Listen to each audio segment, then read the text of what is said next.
and welcome back to my channel. So this time I would normally be doing my April wrap-up for the month, but I actually want to do one more book review before I do my wrap-up. I don't really like it when I do my wrap-up and then I put the reviews that were also sort of in the wrap-up afterwards.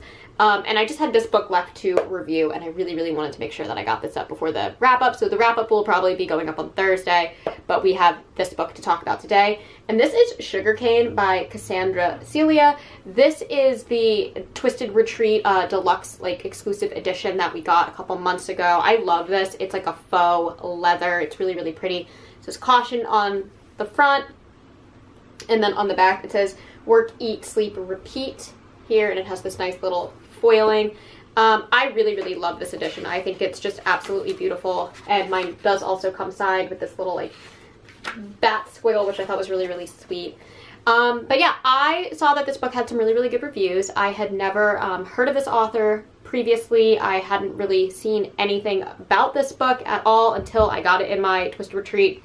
And then I read the back of the book, and I read just a few spoiler-free reviews to kind of get an idea of what I was going into, just because the intro to the book, the edition that I have, does say that there are a lot of trigger warnings to be checked out. So I just wanted to make sure I knew what I was getting into before diving blindly into this book.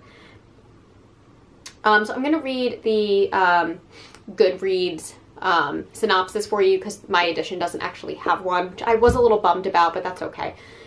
So it says, what secrets would you keep for the one you love?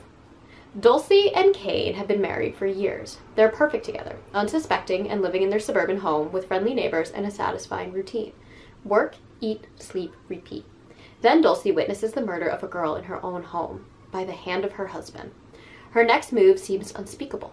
Cover it up and forget it ever happened. And of course, clean up his mess. She couldn't send her husband and the love of her life to jail. The trouble is, Cain doesn't know about the sacrifice she made or the lengths she continues to go to keep his terrible habit hidden from everyone around them. Dulcie isn't interested in him finding out either.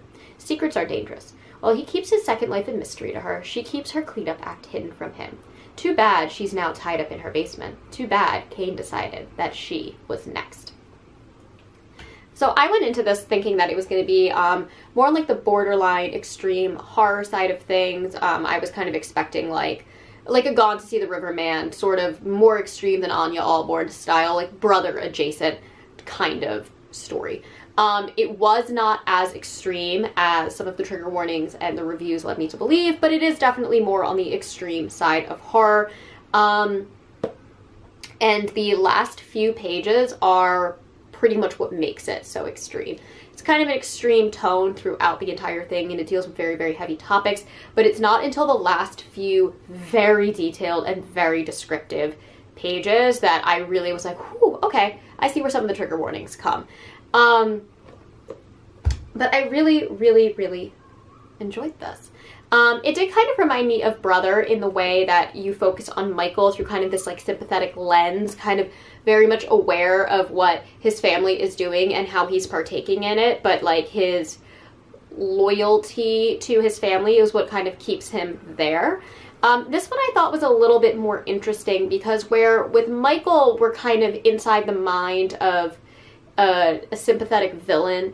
In this book, we are seemingly in the mind of a victim of like domestic abuse, I want to say, but more so in like the verbal side of things and not so much the physical side of things.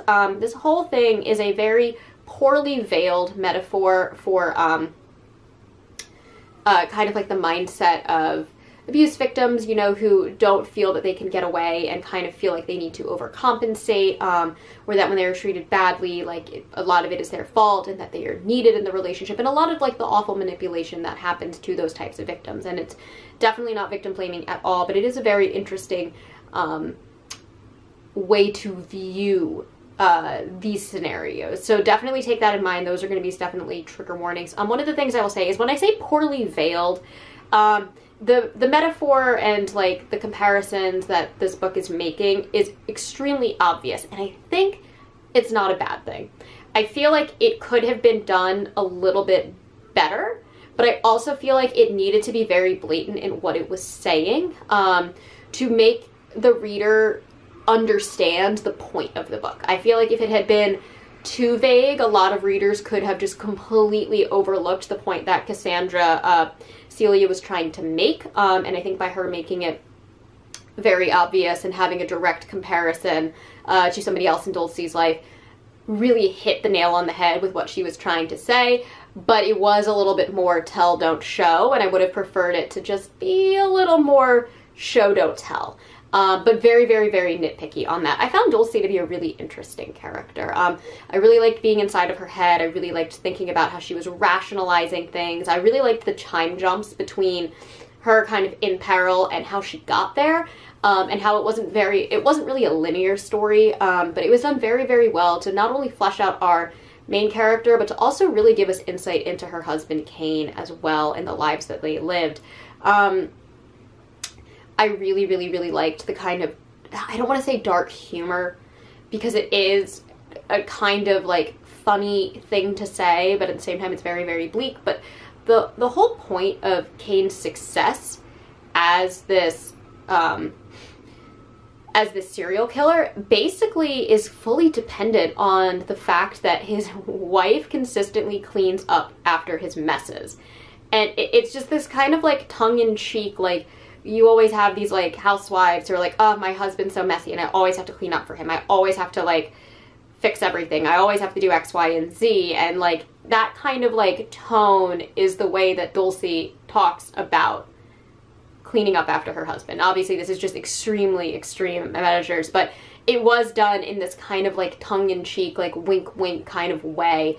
And I really enjoyed that, especially since we are talking about something that is so heavy and so traumatic and so disturbing. I do kind of enjoy when more extreme horror writers are able to add that kind of like light element of humor to kind of cut away from how truly tragic and devastating some of these stories are. Christopher Triana, I talk about all the time, is really, really good at that. Like, even some of his heaviest reads, they have these moments where you do kind of like take a step back and kind of like chuckle at something that he said, even though he's still handling very, very serious subject matters in a very, very tasteful way. And I think Cassandra Celia really, really nailed that. I would love to read more from this author. I was really, really impressed with this. And I really liked her unique spin on things. My only critique, besides the kind of show don't tell moment, definitely comes in her incorporation of Spanish. And I have no issue with the fact that she used Spanish, but she kind of allows the reader to just like infer what's being said in these kind of smaller conversations. And I read this book on a plane that didn't have Wi-Fi, so I couldn't always Google what was being said, and I felt a little bit lost in translation. I would have to tap my husband who speaks Spanish and be like, I need you to translate this for me. So that was just one thing that I just kind of wish like her translations for some of the Spanish moments were a little bit more clear for somebody who doesn't speak Spanish. And I'm being super, super, super, super, super nitpicky because it really wasn't that big of a deal. But there were definitely moments where like I feel like the translation added more to what was being said than the kind of implication that I initially got from just reading with like the English conclusions afterwards. The ending's very disturbing. You can tell that Cassandra Celia too got a lot of inspiration from like actual cases. I thought it was really interesting to the way that she unraveled Cain's story. I feel like like one of the things is like, and this goes back to like very, very like well-known actual like historical killers, where a lot of times it's like, was there an origin story? Like, did something happen? Were there signs that led up to this? And I think she did a really interesting job of kind of implying how somebody like Dulce would be completely blindsided by her discovery, yet I feel like those around her, especially her father, picked up on it. And I thought she did a really, really good job of balancing kind of how some people can have like a completely blindsided experience when they find out that somebody that they are, you know, very much in love with and married to can be this horrible, horrible monster. And some of the more outsiders looking in can have a completely different perspective. And I really, really liked how her flashbacks were able to show how she was not only fully blindsided, but how others could kind of see how this could happen without fully giving it away to the reader what the actual origin is. Yeah, I really loved it. I thought the setting was great. I thought the pacing was great. This is one of those books, too, that honestly, if it had been a little longer, I wouldn't have minded, but I do think it was just about the perfect length. Again, it's a very, very heavy topic, and I really just kind of maybe would have wanted more on the beginning of their relationships, but I think the vagueness, again, contributes to Dulcie's kind of shock when she finds out who she is married to, and then we really kind of understand why she starts to do the things she does for Cain out of love, let's say, by really only having her perspective on their relationship. And it does, from an outsider looking in point of view, you can also kind of see that, like, yeah, maybe the abuse and manipulation started a hell of a lot earlier than Dulcie even realizes. And I don't even know if she realizes in the end what type of situation she's in, but I did really like how Cassandra Celia handled it for being a very, very depraved, dark, disturbing subject matter and story. I also found this book to be very, very, very pro-feminist. It really did kind of highlight that women can be victims of, like, domestic violence, and how when that happens, we don't want to blame the victim, and there's so many layers that go into what is happening with the woman. And I thought she just handled it in a really, really interesting and unique way, and just took things to very extreme measures to make a point about, you know, almost all of those situations. So I think it was a great, great, great read, and I will definitely be reading more from her. However, she's extreme, and this is definitely not going to be a horror novel for everybody, and I think everybody needs to be really, really aware of it.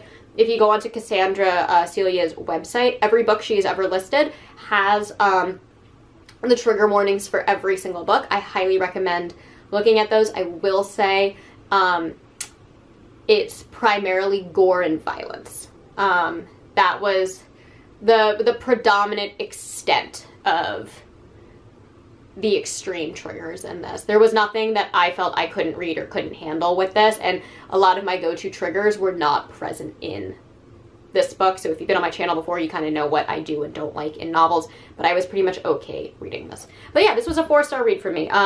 It missed the mark on just a few things, but I did really, really enjoy it. I loved the tone, I loved the pacing, I loved the concept. I thought it was very, very creative, and it told a very hard message, and I think it told it very, very well. So really, really impressed that Twisted Retreat picked such an extreme book to feature. I know that they did River of Ashes for their very first read, and that had extreme topics, but it kind of felt like this YA narrative. I felt like this was so adult and so well done, and I really want to read more from this author because she really, really, really impressed me. Anyway, that is all that I have for you guys today. Hopefully my April wrap-up will be up in just the next few days. It's literally the next video that I'm going to film. As always, try to post every Monday, Thursday, and sometimes on Saturdays. And if you enjoy these videos, please hit the like and subscribe buttons down below, and I will catch you all in the next one. Mwah.